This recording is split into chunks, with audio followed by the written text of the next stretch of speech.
स्वागत है आप सभी का अपनी बायोलॉजी क्लासेज में।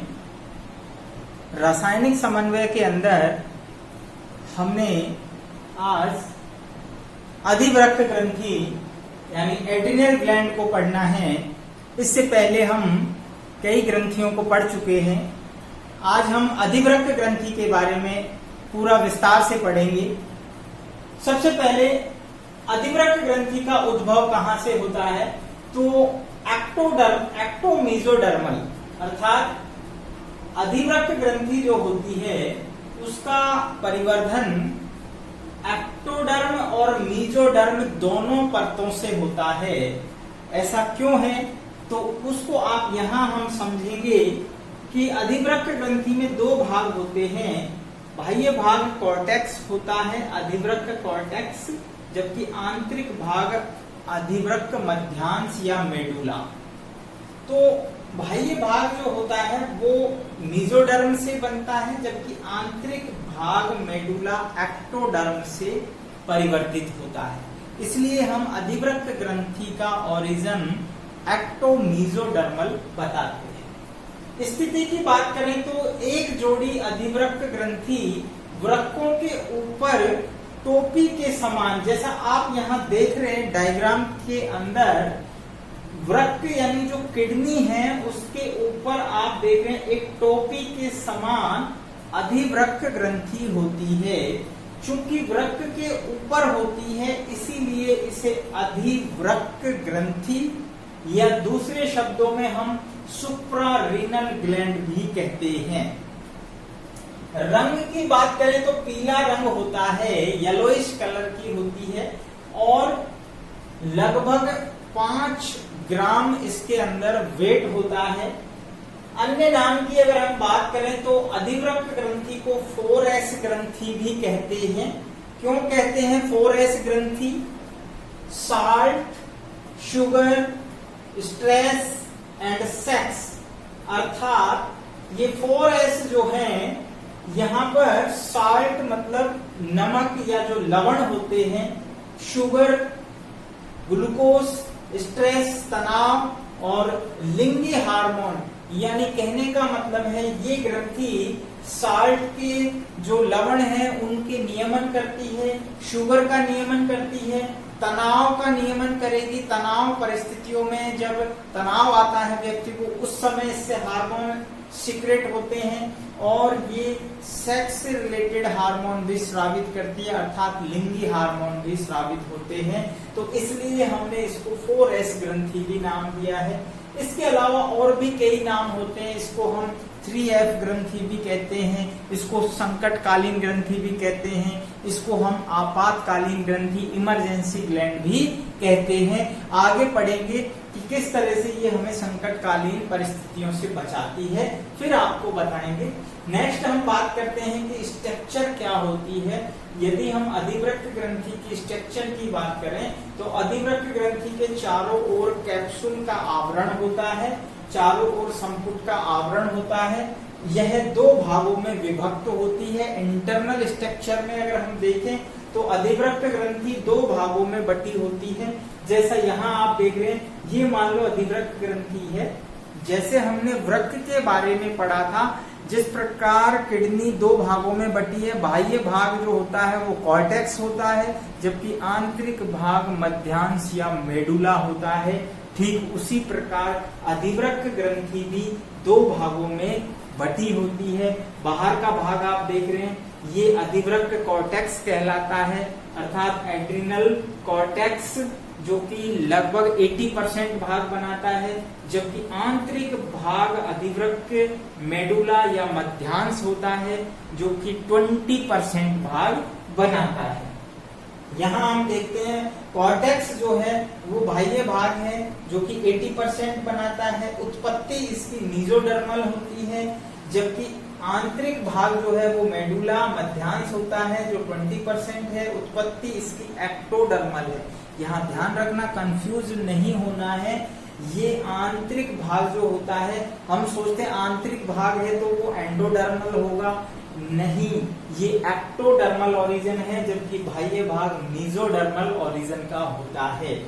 नेक्स्ट हम बात करें तो इससे लगभग कॉर्टेक्स भाग से, अधिवृक्क कॉर्टेक्स भाग से लगभग 46 हार्मोन या ज्यादा भी होते हैं, कई जगह आपको 50 तक दिए होंगे, 50 तक हार्मोन सीक्रेट होते हैं। और इन सभी हार्मोन्स को ध्यान रखना, इन सभी हार्मोन्स को कॉर्टिकोस्टेरॉइड या कॉर्टिकॉइड हार्मोन कहते हैं। क्योंकि ये स्टेरॉइड प्रकृति के हैं इसलिए कॉर्टिकोस्टेरॉइड या कॉर्टिकॉइड हार्मोन कहते हैं। इनका नियंत्रण, इन हार्मोन्स का नियंत्रण ACTH अर्थात एडिनोकॉर्टिकोट्रोपिक हार्मोन जो कि पीयूष ग्रंथि के अग्रपाली के द्वारा स्रावित होते हैं। एडिनोकॉर्टिकोट्रोपिक हार्मोन जो होता है वो पीयूष ग्रंथि के अग्रपाली से स्रावित हार्मोन है। ये हार्मोन जब पीयूष ग्रंथि से स्रावित होगा तब ये हार्मोन अधिवृक्क ग्रंथि के एड्रिनल कॉर्टेक्स को मोटिवेट करेगा, स्टिमुलेट करेगा ये हार्मोन, कॉर्टिकोइड हार्मोन स्रावित करने के लिए। इन हार्मोन्स को जीवन रक्षक या लाइफ सेविंग हार्मोन कहते हैं। बहुत इंपॉर्टेंट टर्म्स है, आगे हम जब इनका कार्य पढ़ेंगे, इनके प्रभाव पढ़ेंगे, फिर एक बार बताएंगे कि इन्हें जीवन रक्षक हार्मोन क्यों कहते हैं। अभी इतना समझ लीजिए कि कॉर्टेक्स से स्रावित हार्मोन्स को जीवन रक्षक हार्मोन कहते हैं, जबकि मेडुला से जो हार्मोन स्रावित होते हैं वो दो होते हैं, एपिनेफ्रिन या नॉरएपिनेफ्रिन या एड्रेनालिन या नॉरएड्रेनालिन। ये हार्मोन संकटकालीन हार्मोन कहलाते हैं। ध्यान रखना दोनों में अंतर है।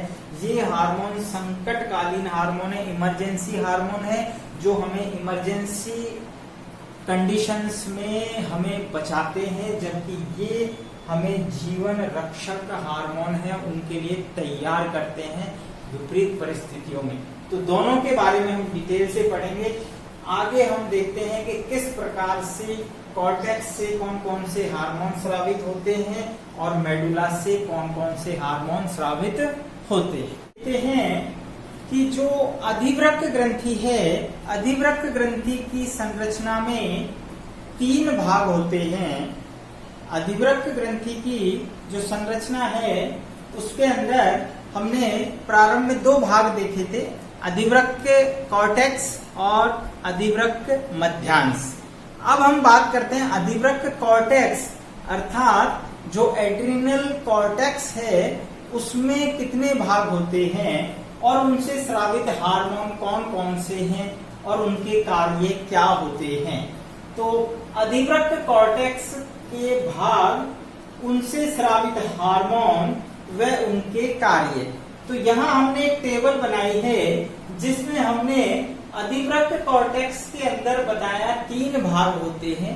अधिवृक्क कॉर्टेक्स भाग होता है उसमें 3 भाग होते हैं और अगेन 3 भागों में डिवाइड किया गया है, जोना ग्लोमेरुलोसा, जोना फेसिकुलेटा, जोना रेटिकुलेटा। राइट, 3 भाग हैं अधिवृक्क कॉर्टेक्स के अंदर। जोना ग्लोमेरुलोसा ये बाह्य भाग होता है, जोना फेसिकुलेटा ये मध्य भाग है, जबकि जोना रेटिकुलेटा ये आंतरिक भाग होता है। जोना ग्लोमेरुलोसा से स्रावित हार्मोन, जैसा हमने कहा हार्मोन और उनके कार्य हम पढ़ेंगे, तो यहाँ हम देख रहे हैं जोना ग्लोमेरुलोसा से स्रावित हार्मोन है मिनरलोकॉर्टिकॉइड, जिसमें एग्जाम्पल हम देखेंगे एल्डोस्टेरोन। जोना फेसिकुलेटा से ग्लूकोकॉर्टिकॉइड हार्मोन स्रावित होते हैं।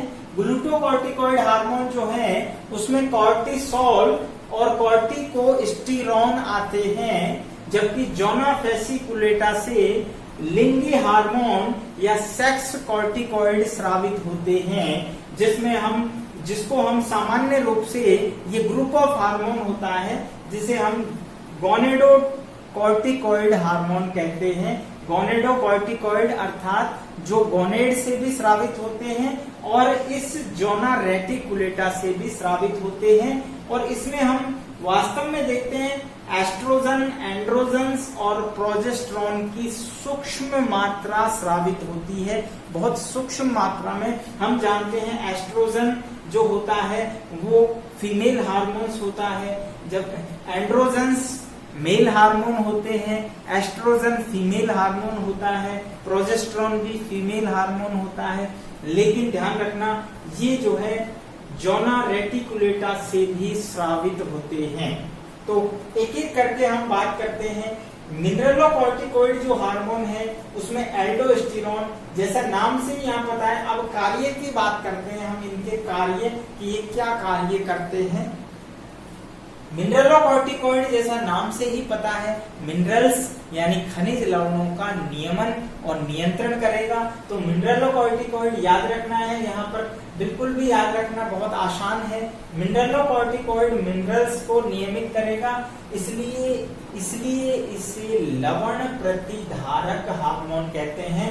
लवण प्रतिधारक हार्मोन अर्थात लवण प्रतिधारक हार्मोन को हम कहते हैं salt retaining hormone. Salt retaining hormone यानी ये साल्ट्स की शरीर के अंदर नियंत्रण करेगा, उसका बैलेंस करेगा। कैसे करेगा देखते हैं। यह शरीर में जल व खनिज लवणों का नियमन करता है, यह शरीर में सोडियम व पोटेशियम की मात्रा का नियंत्रण करेगा।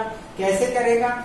नेफ्रॉन्स के अंदर, नेफ्रॉन्स के डीसीटी अर्थात डिस्टल कोवलेंट ट्यूब यानी दूरस्थ कुंडलित नलिका होती है। हमने वृक्क के अंदर जो नेफ्रॉन की कार्य प्रणाली में पढ़ा था, जो दूरस्थ कुंडलित नलिका है उसमें जब पुनर्अवशोषण होता है तो आयनों का पुनर्अवशोषण जब होता है तो ये एल्डोस्टेरोन हार्मोन क्या करता है, ये सोडियम और क्लोराइड के अवशोषण को, सोडियम क्लोराइड के अवशोषण को बढ़ा देता है, जबकि पोटेशियम के उत्सर्जन को बढ़ाता है।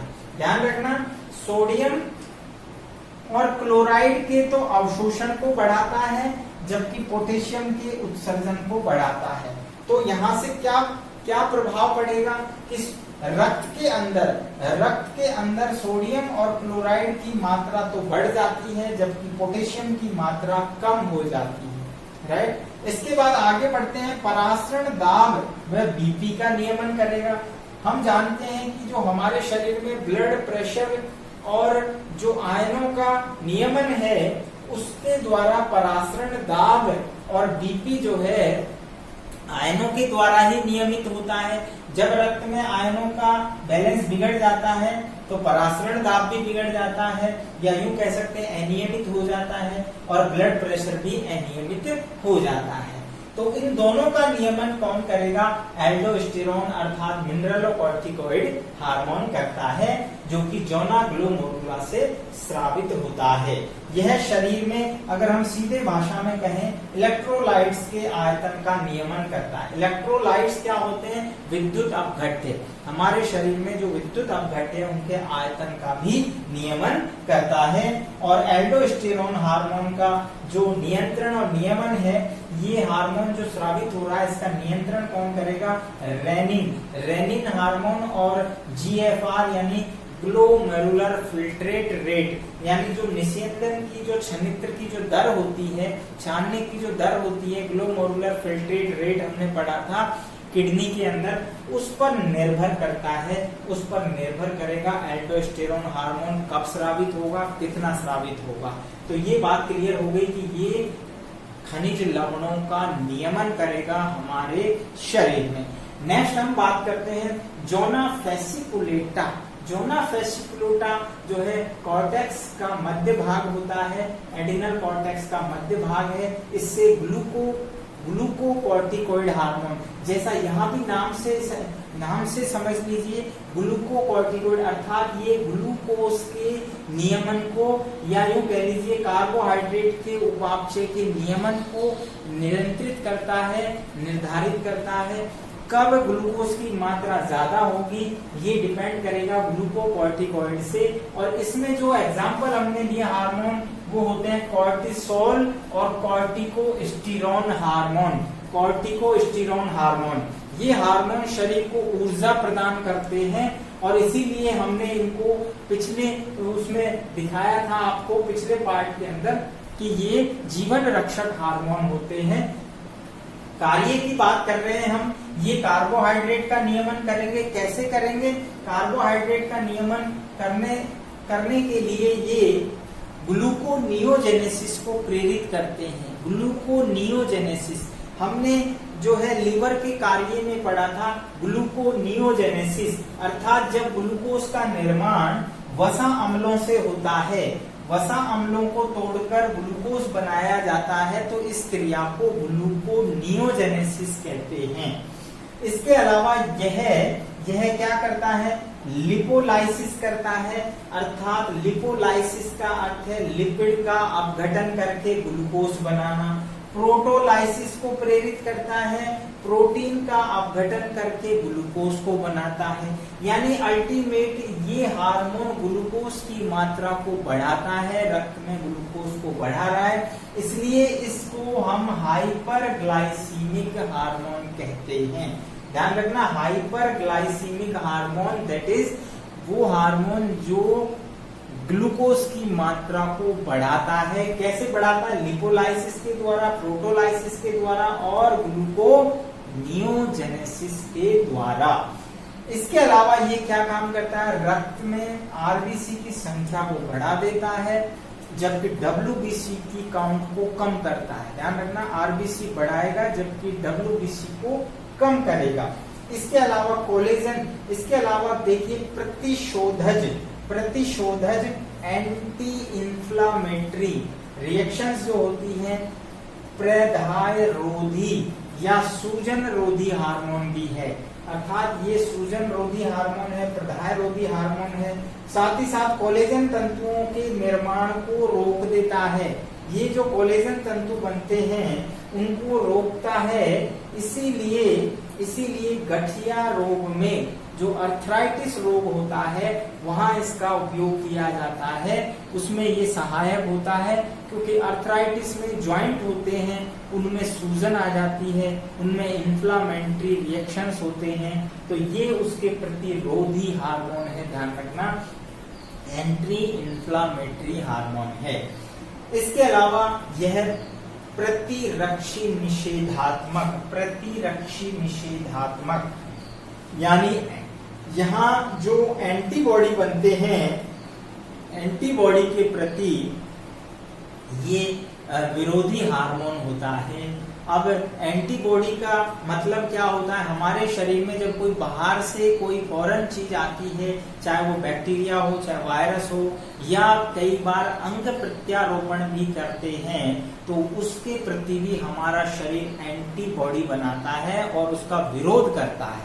तो ऐसे में इस हार्मोन के द्वारा कुछ समय के लिए जो इम्यून सिस्टम है उसको सप्रेस कर दिया जाता है, यानी हमारे शरीर में एंटीबॉडी जो बन रही है उसको थोड़ी देर के लिए यानी सदमित कर दिया जाता है, ताकि अंग प्रत्यारोपण आसानी से हो सके और उसके बाद फिर से जो है यानी एंटीबॉडी बनना प्रारंभ। तो कुछ समय के लिए अंग प्रत्यारोपण के लिए हम इसका उपयोग करते हैं, अंग प्रत्यारोपण में इस हार्मोन का प्रयोग करते हैं। इसको एंटी एलर्जिक हार्मोन भी कहते हैं, क्योंकि एलर्जी से ये बचा रहा है, एलर्जी से यानी उसका विरोध कर रहा है, क्योंकि एलर्जी होती है जब भी बाहर से कोई चीज दी जाती है तो वो एलर्जी को ये रोकने का काम भी करता है। तो बहुत सारे फंक्शन है कॉर्टिकोसोल और कॉर्टिकॉइड हार्मोन्स के। कॉर्टिकोस्टेरोन हार्मोन जो है ये चूंकि ऊर्जा प्रदान करने वाले, इसीलिए इनको हम जीवन रक्षक हार्मोन भी कहते हैं। नेक्स्ट हम बात करते हैं जोना रेटिकुलेटा, जो आंतरिक भाग है उससे लिंगीय हार्मोन या सेक्स कॉर्टिकॉइड, जिन्हें ग्लूकोकॉर्टिकॉइड कहते हैं, वो स्रावित होते हैं। ये बहुत सूक्ष्म मात्रा में स्रावित हो रहे हैं। ध्यान रखना, हम देखते हैं कि ये जो हार्मोन है ये कार्य करेंगे, चूंकि ये लिंगीय हार्मोन है इसलिए ये लैंगिक और यौन व्यवहार को नियंत्रित करेंगे, राइट। लैंगिक और यौन व्यवहार को नियंत्रित करते हैं। ये हार्मोन मेल और फीमेल दोनों में ही स्रावित होते हैं। ये बहुत इंपॉर्टेंट जो है पॉइंट है, ध्यान रखना। हमने पढ़ा था कि एंड्रोजन हार्मोन नर हार्मोन होते हैं, एस्ट्रोजन और प्रोजेस्टेरोन फीमेल हार्मोन है, लेकिन यहाँ पर ये दोनों के अंदर ही स्रावित होगा, क्योंकि एड्रिनल कॉर्टेक्स तो दोनों में है इसलिए ये हार्मोन दोनों से सीक्रेट होंगे। अब क्या होगा जब दोनों में सीक्रेट होंगे, तो ध्यान रखना जब इनकी मात्रा बहुत ज्यादा या कम स्रावित होती है तो अनियमितता आ जाती है, इसलिए इनकी असामान्यता से विपरीत सेक्स के लक्षण प्रकट होने लगते हैं, यानी अपोजिट सेक्स के जो कैरेक्टर्स हैं वो बॉडी में दिखाई देने लगते हैं इनके प्रभाव से। यानी इसको ऐसे समझ सकते हैं, एस्ट्रोजन हार्मोन यदि मेल्स के अंदर स्रावित ज्यादा होंगे तो वो मेल्स हार्मोन को प्रभावित करते हैं। तो इनका प्रभाव हम आगे अगली वीडियो में बताएंगे कि इनके हार्मोन्स के अति स्राव या अल्प स्राव से क्या बॉडी पर इफेक्ट पड़ते हैं। तो आज की वीडियो में हमने पढ़ा कि किस प्रकार जो एड्रिनल ग्लैंड है वो कहाँ पर स्थित है, उससे कौन कौन से भाग हैं, उससे कौन कौन से हार्मोन स्रावित होते हैं। नेक्स्ट वीडियो में हम इनके इफेक्ट का अध्ययन करेंगे। तो मिलते हैं नेक्स्ट